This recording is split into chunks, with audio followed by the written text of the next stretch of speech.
old cloned fragrances that are still great to this day and that are still worth checking out.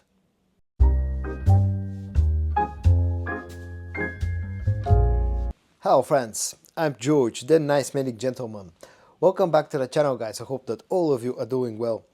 It's time for your daily dose of some fragrance content, and today's video is going to be about clone fragrances, but not brand new clone fragrances, rather clone fragrances that have been around for a while, but in my opinion are still very good, they're pretty much great and that are still worth checking out.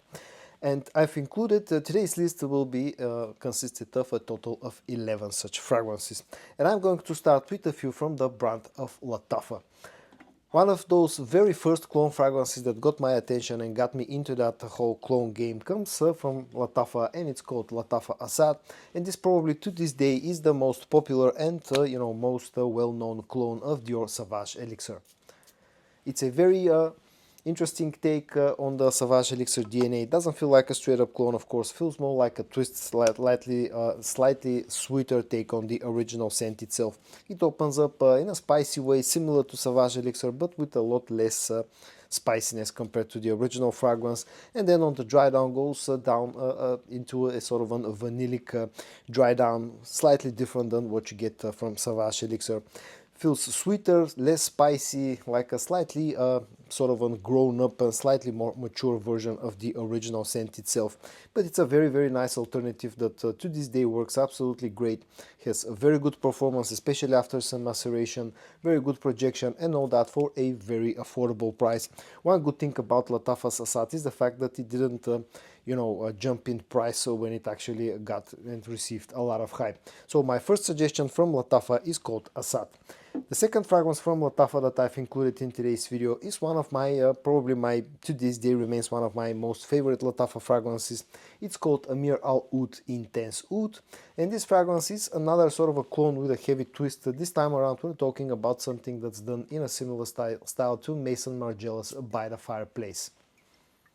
It's like a slightly more Middle Eastern take on the to the scent of By the Fireplace.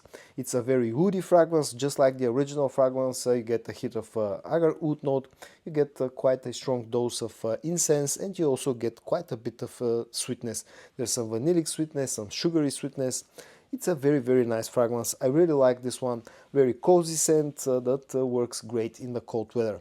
Again, doesn't feel like a straight up clone, feels more like a twist, but a really nice twist. Great performance and projection, and again, just like with Lattafa Asad, one great thing about Ameer Al Oud is the fact that this to this day remains a very cheap fragrance, and I do believe that this is still worth checking out. The next 4 or 5 scents that I'm going to show you all will come from different brands.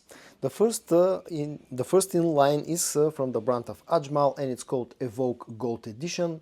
I think this to this day remains a bit of a hidden gem because this fragrance is heavily inspired by Prada's L'Homme Intense, and unfortunately we don't have that many clones of Prada L'Homme Intense. So for me that's an unfortunate fact because I absolutely love the original fragrance. This again doesn't feel like a straight up clone, this feels like a mix between the OG Prada L'Homme and Prada L'Homme Intense, having some of that soapy cleanness of the original Prada L'Homme, but with an added leather note and some more sweetness like you get with Prada L'Homme Intense, and can serve as a very good alternative to both L'Homme and L'Homme Intense. I really love the original scents, and I've always really liked the Evoke Gold Edition from Ajmal. The fragrance offers nice quality, it offers a very decent performance, not on par with the original fragrance, especially when you compare it with Prada L'Homme Intense, which has always been a pretty beastly performer for me, but still this remains a very nice alternative and one of the very few alternatives to Prada L'Homme Intense that you can get. The next one is one of those really hidden gems in my opinion, although I like to talk about this one from time to time. This was one of the very first fragrances that I reviewed on my channel. It comes from the brand of Saint Hilaire, and it's called Ombre Sich, and this fragrance is a very good alternative for Valentino Uomo Intense. I absolutely love the original fragrance, and again, similar to Prada L'Homme Intense, Valentino Uomo Intense doesn't get that many clones, doesn't get that many attention from the clone houses, which is a real shame in my opinion, because again, I absolutely love the original fragrance. You get a very powdery iris based fragrance, just like you get with Valentino Uomo Intense, and something that you also get with let's say Dior Homme Intense. You get a bit of a floral touch, get quite a bit of vanillic sweetness, and you also get quite a bit of leather with the original one. This one lacks a bit of the leathery sort of a feel of the original scent, which makes it a little bit lighter in the air, but still smells very similar to Valentino Uomo Intense. And I really like this one. Again, this is pretty much a hidden gem because it also offers very good performance, almost on par with the original scent, and all that for a very affordable price. So my next suggestion from the brand of Saint Hilaire, Ombre Sich. The next one is another dose one hyped up beasts, just like Lattafa Asad. This is another of those very first clone fragrances that received a lot of hype. It comes from the brand of Al Haramain, and it's called Detour Noir. And this one, of course, is a clone of Parfum de Marlis Layton. And just like Asad, being probably the most well-known clone of Dior Sauvage Elixir, you know, Detour Noir is probably the most popular clone of Layton. And this one feels like a straight-up clone, although again this still feels a little bit different compared to the original fragrance. To my nose, this feels a little bit more minty in the opening compared to you know, to Layton itself, slightly less spicy, but then on the dry down gets pretty close to the original fragrance. Scent-wise, again, very similar to Layton itself. Offers very decent performance, again, especially after some maceration. Not as strong as Layton itself, but still gets pretty close. The scent quality is actually very nice. The only problem, of course, with this fragrance is the very ugly bottle design, and the whole feel of the fragrance feels very cheap, the whole bottle and the cap and everything else. But apart from that, this is a very good alternative to Layton, and a very inexpensive one at that as well. The next one comes from the brand of Ard Al Zaafaran, and it's called Oudh 24 Hours, and this is a ridiculously good clone of Tom Ford's Black Orchid. To this day, this remains one of the best alternatives, you know, for Black Orchid, and at the same time, feeling also being ridiculously cheap as well. I don't know how you know, Ard Al Zaafaran did it at this price point, getting so close to the original fragrance scent-wise, and also getting you know, pretty decent performance, almost on par with the original fragrance. You get this dark, sweet, chocolatey feeling fragrance that has some floral aspects, some fruity sweetness. You get some oats on the dry down, some spices, a bit of incense. Very similar to the original scent. Feels kind of cheap in hand, you know, the bottle design and everything else, but again, this is like a super cheap fragrance that will get you surprisingly close, ridiculously close to Tom Ford's Black Orchid for next to no money. And the last sort of one-off fragrance that I'm going to show in today's video comes from the brand of Ryan Tradition, and it's called Insurrection To Wild. And this has been around for quite a few years now, and this is a sort of a nice clone of Thierry Mugler's Pure Havane. Can also serve as an alternative for Xerjoff for Naxos from Xerjoff as well. It's not a straight-up clone of Pure Havane. Lacks a bit of the darkness and a bit of the sweetness and the depth of you know, the original scent. It also lacks a bit of the strength of the tobacco note compared to the original one, but in the air smells very similar to Pure Havane. You know, the original is an absolutely fantastic fragrance, an absolute masterpiece that unfortunately has been discontinued for a very long time at this point.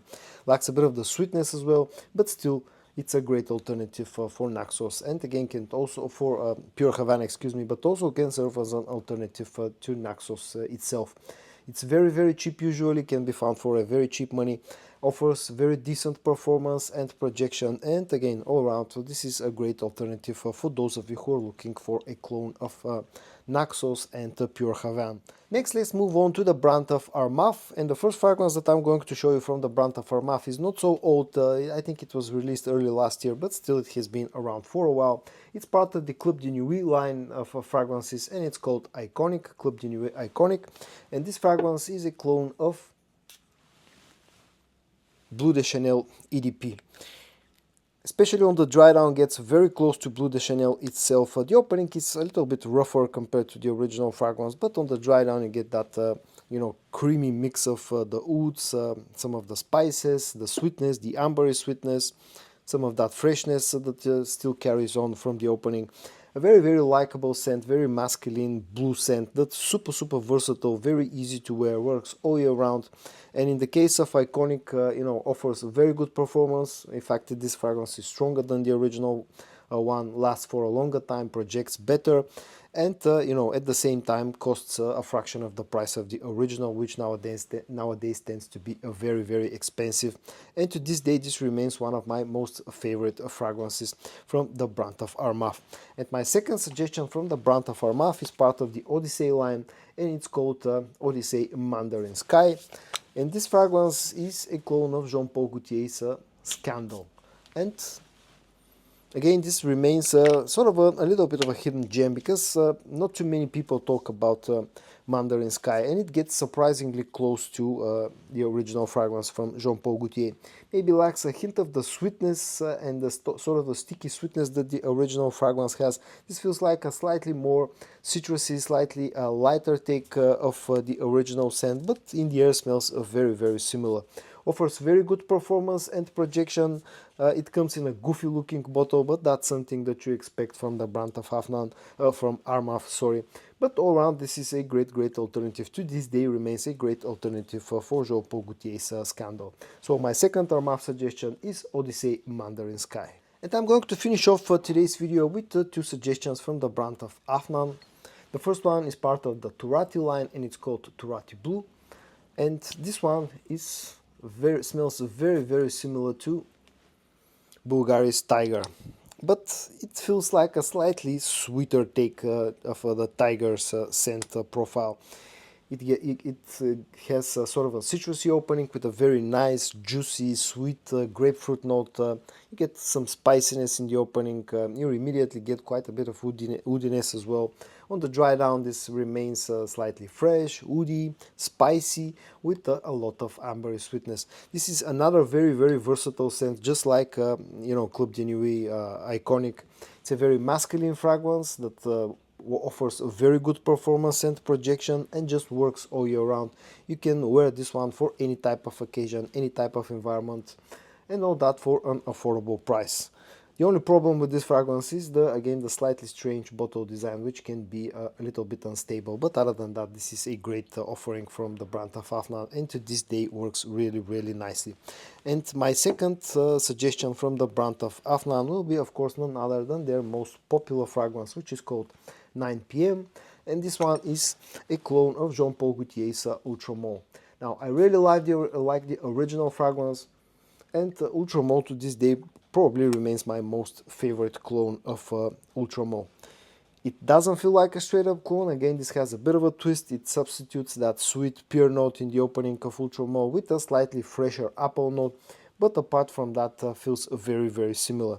You get the mintiness, you get the strong vanilla that you get from the original with some lavender, sort of an aromatic feel. It's a sweet fragrance, but feels like a slightly fresher take on Ultra Mole itself. At least my bottles, I have 2 bottles of 9 p.m. to this day remain a very good performers.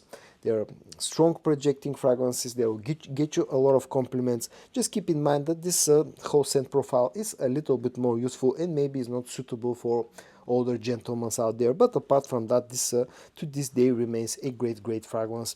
My second Afnan suggestion and the last fragrance in today's video, 9 p.m. And so guys, in today's video I showed you 11 older clone fragrances that to this day remain absolutely great and are worthy of being checked out.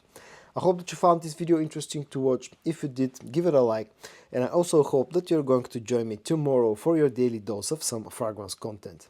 And until then, stay safe and bye bye.